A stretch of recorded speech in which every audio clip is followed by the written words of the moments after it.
Let's go.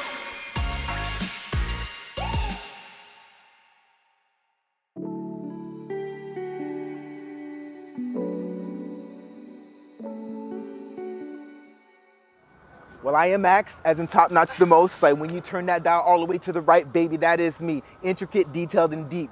Welcome to the Bushwick Farm.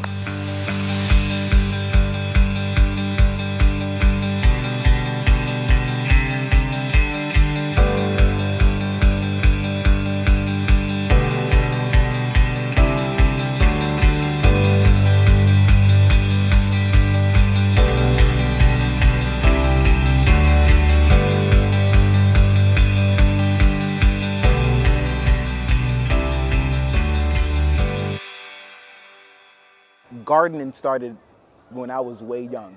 So I started gardening because my mom had her own garden at home.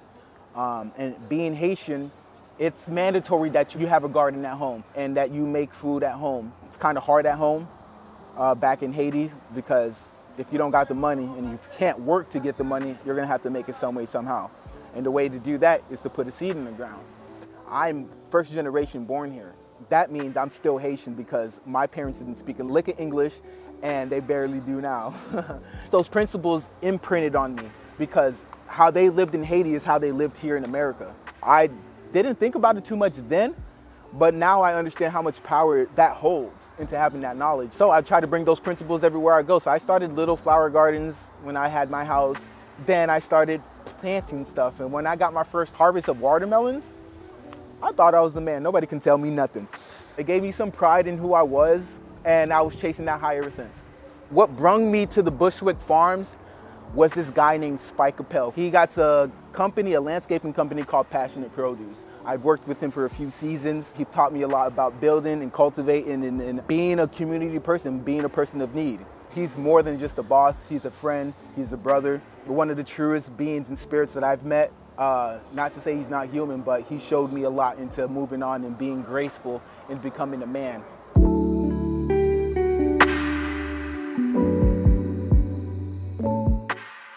This project emerged when a building got tore down here and got cleared out, and the owners that were here wasn't doing nothing with the land. So Spike took it upon himself to come over here and build some stuff and build a community garden. He started building planters. And then we started putting other things. It just started growing slowly. And everybody in the community comes here. Everybody in the community knows it.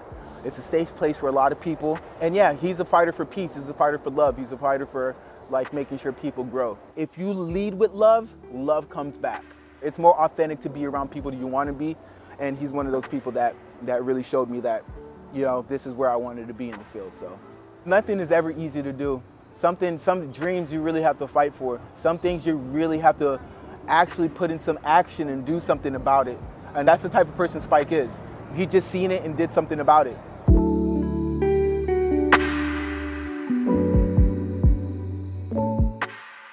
All right, so this garden here, I come and volunteer. I don't need the money. I want to be able to help. I know there's people out there that have a sense to have good deeds done. I think I'm one of those people because I can't help it. I just like to help. And whenever my boy Spike calls, I want to be right there for him. I'm not the only volunteer here.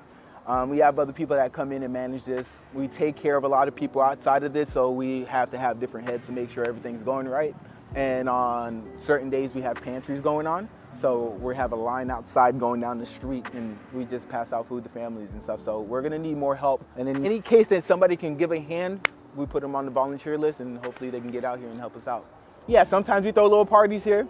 Sometimes there's events that people want to throw here, and sometimes we just cook for no reason. You know, there's a place we come chill, relax. After a long, hard day of work, to come over here and relax and everything's already done, beautiful.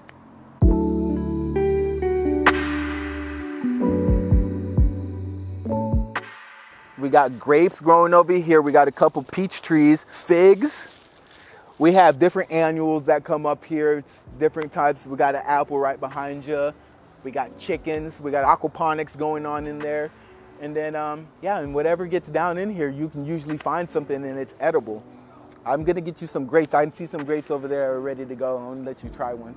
We harvest. Sometimes people just come through and pick on their own. You see like a family, they come by, they come check it out. If the doors are open, they'll come through and just get a bag full of stuff and just harvest and go for themselves. We got the tank set up for aquaponics, and that's gonna feed a lot of our stuff here. We got fish in there to make sure the nutrients are being eaten up and taken right, and just, getting that whole cycle going. The whole thing about being self-sufficient is like you gotta find ways for things to be able to work with each other and have a symbiotic relationship, and aquaponics does that. We got a different planter beds here, just for whatever comes and goes. We got the little library over there. A lot of music and stuff goes on. That's a stage for anybody that wants to come up and do like events and talk about, anything. But most of the time we're trying to bring awareness to like how to make yourself food or grow something or building, or anything that's life practical skills.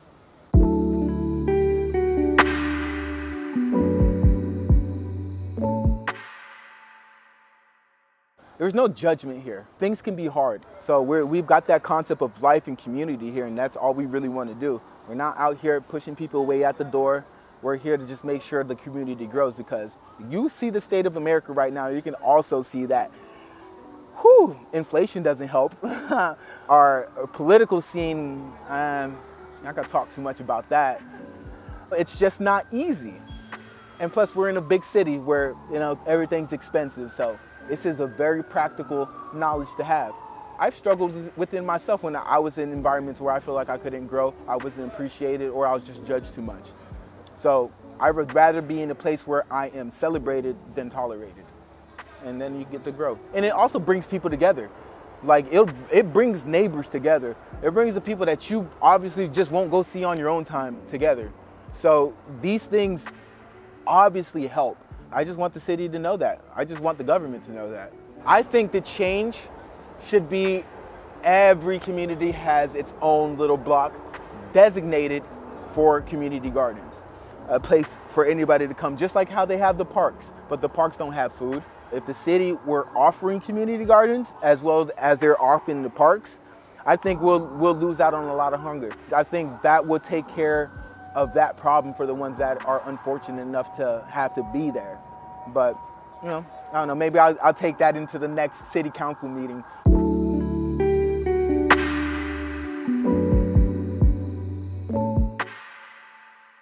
So, all right, so this one moment, right? I'll never forget.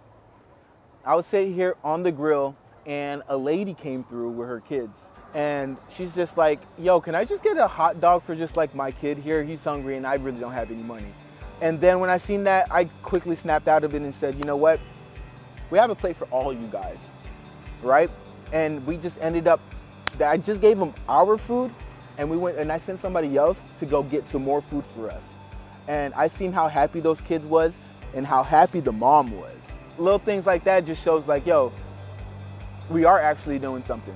There was happy kids, and I bet they slept good at night. They slept like a baby that night. Real community works makes the community work. So